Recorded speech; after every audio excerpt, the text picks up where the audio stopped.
अप्रैल 2016 में तत्कालीन मुख्यमंत्री नीतीश कुमार ने बिहार में अपराध नियंत्रण और विशेषकर महिलाओं से जुड़े अपराध को नियंत्रित करने को लेकर के एक बड़ा फैसला लिया था। नाम था शराबबंदी, यानी कि बिहार में शराब नहीं बिकेगी। लेकिन क्या बिहार में शराब नहीं बिक रही है? तो सरकार की रिपोर्ट कहती है कि पिछले 10 साल में बिहार में 17 लाख लोग शराब से जुड़े मामलों में गिरफ्तार हुए हैं और 5 करोड़ 13 लाख लीटर से ज़्यादा शराब की जब्ती हुई है। तो ये चौंकाने वाले आंकड़ों के बाद अब जो चौंकाने वाला अगला विषय है वह यह है कि बिहार में 10 साल के बाद शराबबंदी कानून खत्म होने की तैयारी की जा सकती है। जी हाँ, नमस्कार, मैं हूं प्रियदर्शन और आप देख रहे हैं न्यूज फॉर नेशन। और पूरे देश में यह चर्चा गाहे बेगाहे होती है कि बिहार में शराबबंदी कब तक रहेगी।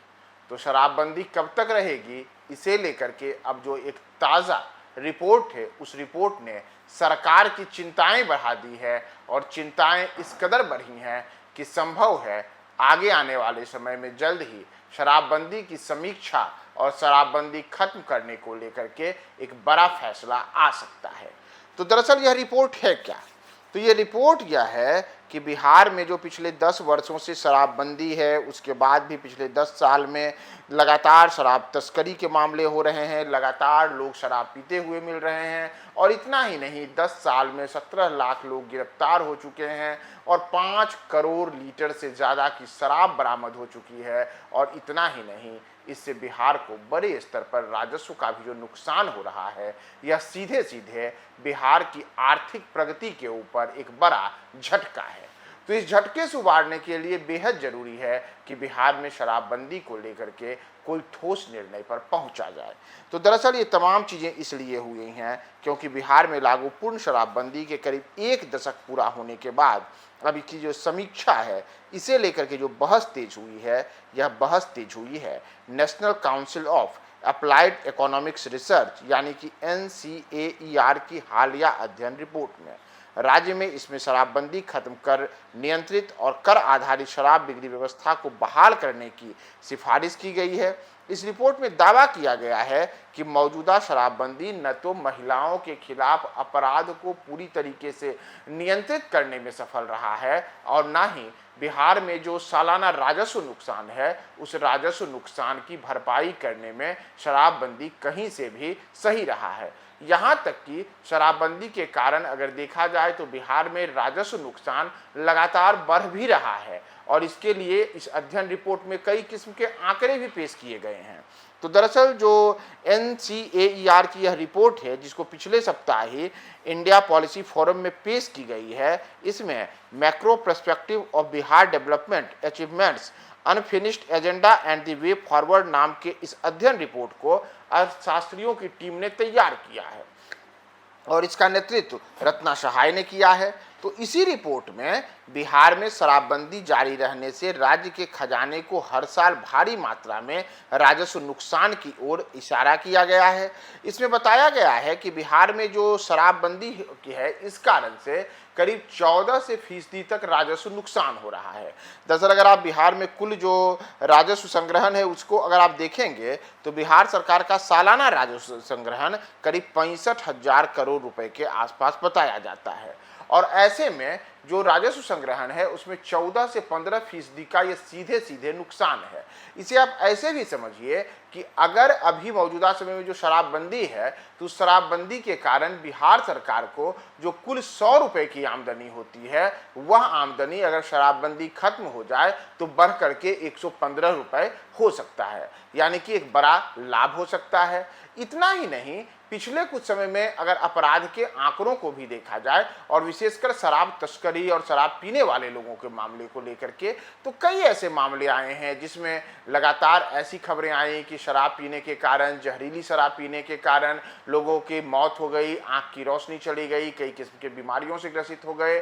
और इतना ही नहीं, जैसा मैंने पहले ही आपको बताया कि बिहार सरकार ने ये माना है कि पिछले 10 साल में करीब 17 लाख लोगों को शराब पीने के कारण गिरफ्तार किया गया है और इन तमाम कोशिशों के बाद भी 5 करोड़ 13 लाख लीटर शराब की जब्ती भी हुई है, जबकि इसके अतिरिक्त कई बड़े स्तर पर शराब की जो है खेप खप चुकी है। तो यह बिहार में शराबबंदी के ऊपर एक बड़ा प्रश्न चिन्ह भी है। इतना ही नहीं, अगर आप देखेंगे तो बिहार के कई नेताओं ने, जैसे केंद्रीय मंत्री जीतन राम मांझी हों, उन्होंने कई मौके पर कहा है कि शराबबंदी को लेकर के उन्होंने अपनी अलग अलग चिंताएं जाहिर की हैं। इसी तरीके से अगर आप देखिएगा तो विपक्षी नेताओं में राष्ट्रीय जनता दल हो या कांग्रेस हो, इन दलों की ओर से लगातार इस पर सवाल उठाए जाते रहे हैं कि शराबबंदी आखिर बिहार में सफल कहाँ है। अगर शराबबंदी सफल है तो रोजाना शराब की जब्ती कहाँ से हो रही है, लोग गिरफ्तार कहाँ से हो रहे हैं, लोग शराब पीने से बीमार और मर कैसे रहे हैं। तो इन तमाम चीज़ों के बीच अब जो ये अध्ययन रिपोर्ट है, जिसको बाकायदा देश के कई अर्थशास्त्रियों की टीम ने बिहार को लेकर बनाया है, उसमें भी यही चिंताएं जाहिर की गई हैं। और इतना ही नहीं, कहा तो यह भी गया है कि बिहार में शराबबंदी होने के कारण बड़े स्तर पर अलग अलग नुकसान भी हो रहा है। जैसे बिहार में कोई बड़ा बिजनेस मीटिंग नहीं होता है, कई किस्म के जो अलग अलग किस्म के आयोजन होते हैं, जो आम लोगों के आयोजन होते हैं, जैसे शादी विवाह, वैसे आयोजन भी अब बिहार से दूसरे राज्यों में शिफ्ट हो रहे हैं।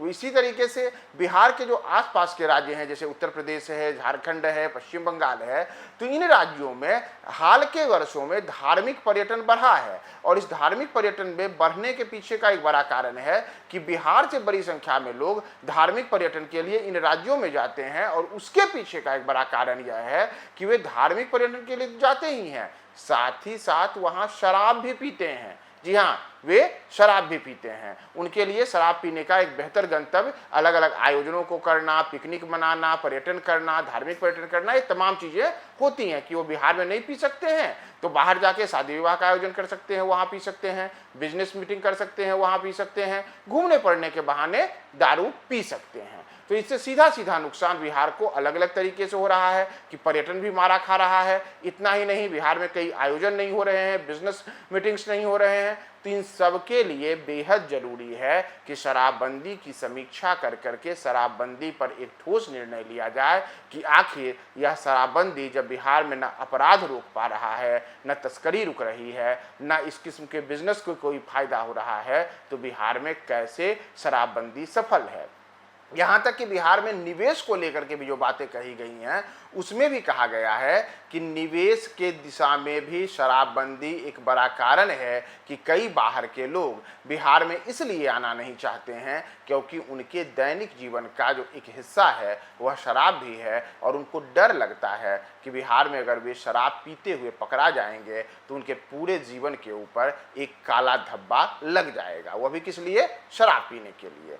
तो इन चीज़ों के कारण ही इस रिपोर्ट में कहा गया है कि शराबबंदी की समीक्षा बेहद जरूरी है। और शराबबंदी के कारण बिहार में बड़े स्तर पर जो सख्ती की जा रही है, चाहे मद्य निषेध विभाग के हो, आप पुलिस के द्वारा हो, तो इसके ऊपर भी एक बड़ा खर्च हो रहा है और उसके बाद भी शराबबंदी सफल होते नहीं दिख रही है। तो ऐसे में शराबबंदी की समीक्षा की मांग, शराबबंदी को लेकर के एक ठोस निर्णय पर पहुंचने को लेकर के इस रिपोर्ट में हवाला दिया गया है। तो क्या 10 साल के बाद अब बिहार में शराबबंदी खत्म होनी चाहिए? आपकी क्या राय है? आप कमेंट बॉक्स में टिप्पणी करें और देखते रहें न्यूज़ फॉर नेशन।